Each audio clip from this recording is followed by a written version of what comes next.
नारद जी बोले, जब 2 घड़ी रात बाकी रहे तब तुलसी की मृत्तिका, वस्त्र और कलश लेकर जलाशय पर जाए। कार्तिक में जहाँ कहीं भी प्रत्येक जलाशय के जल में स्नान करना चाहिए। गर्म जल की अपेक्षा ठंडे जल में स्नान करने से 10 गुना पुण्य होता है। उससे 100 गुना पुण्य बाहरी कुएं के जल में स्नान करने से होता है। उससे अधिक पुण्य बावड़ी में और उससे भी अधिक पुण्य पोखर में स्नान करने से होता है। उससे 10 गुना झरनों में और उससे भी अधिक पुण्य कार्तिक में नदी स्नान करने से होता है। उससे भी 10 गुना पुण्य वहाँ होता है जहाँ 2 नदियों का संगम हो, और यदि कहीं 3 नदियों का संगम हो तब तो पुण्य की कोई सीमा ही नहीं। स्नान से पहले भगवान का ध्यान करके स्नानार्थ संकल्प करना चाहिए। फिर तीर्थ में उपस्थित देवताओं को क्रमश अर्घ्य, आचमनीय आदि देना चाहिए। अर्घ्य मंत्र इस प्रकार है। हे कमलनाथ, आपको नमस्कार है। हे जलशायी भगवान, आपको प्रणाम है। हे ऋषिकेश, आपको नमस्कार है। मेरे दिए अर्घ्य को आप ग्रहण करें। वैकुंठ, प्रयाग तथा बद्रिकाश्रम में जहाँ कहीं भगवान विष्णु गए, वहाँ उन्होंने 3 प्रकार से अपना पाँव रखा था। वहाँ पर ऋषि वेद यज्ञों सहित सभी देवता मेरी रक्षा करते रहें। हे जनार्दन, हे दामोदर, हे देवेश, आपको प्रसन्न करने हेतु मैं कार्तिक मास में विधि विधान से ब्रह्म मुहूर्त में स्नान कर रहा हूँ।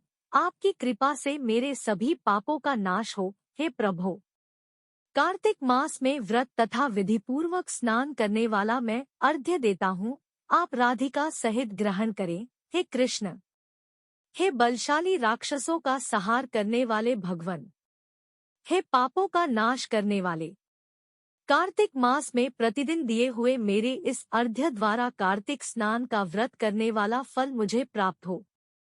तत्पश्चात विष्णु, शिव तथा सूर्य का ध्यान करके जल में प्रवेश कर नाभि के बराबर जल में खड़े होकर विधि पूर्वक स्नान करना चाहिए। गृहस्थी को तिल और आंवले का चूर्ण लगाकर तथा विधवा स्त्री व यति को तुलसी की जड़ की मिट्टी लगाकर स्नान करना चाहिए। सप्तमी, अमावस्या, नवमी, त्रयोदशी, द्वितीया, दशमी आदि तिथियों को आंवला तथा तिल से स्नान करना वर्जित है।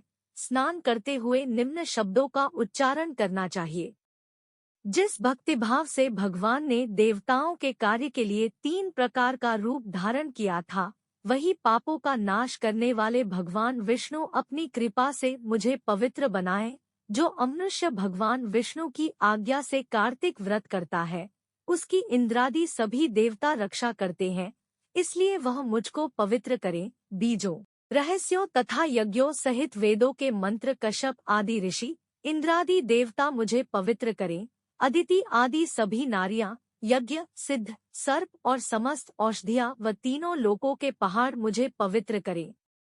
इस प्रकार कहकर स्नान करने के बाद मनुष्य को हाथ में पवित्री धारण करके देवता, ऋषि, मनुष्यों तथा पितरों का विधि पूर्वक तर्पण करना चाहिए। तर्पण करते समय तर्पण में जितने तिल रहते हैं, उतने वर्ष पर्यंत व्रती के पितृगण स्वर्ग में वास करते हैं।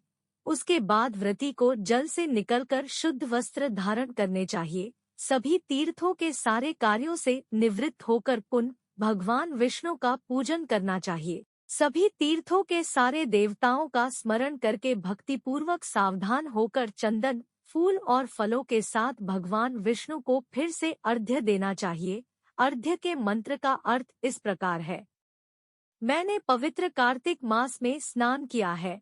हे विष्णु, राधा के साथ आप मेरे दिए अर्घ्य को ग्रहण करें। तत्पश्चात चंदन, फूल और तांबूल आदि से वेदपाठी ब्राह्मणों का श्रद्धापूर्वक पूजन करें और बारंबार नमस्कार करें। ब्राह्मणों के दाएं पांव में तीर्थों का वास होता है, मुंह में वेद और समस्त अंगों में देवताओं का वास होता है। अपने कल्याण की इच्छा रखने वाले मनुष्य को इनका न तो अपमान करना चाहिए और न ही इनका विरोध करना चाहिए। फिर एकाग्रचित्त होकर भगवान विष्णु की प्रिय तुलसी जी की पूजा करनी चाहिए। उनकी परिक्रमा करके उनको प्रणाम करना चाहिए।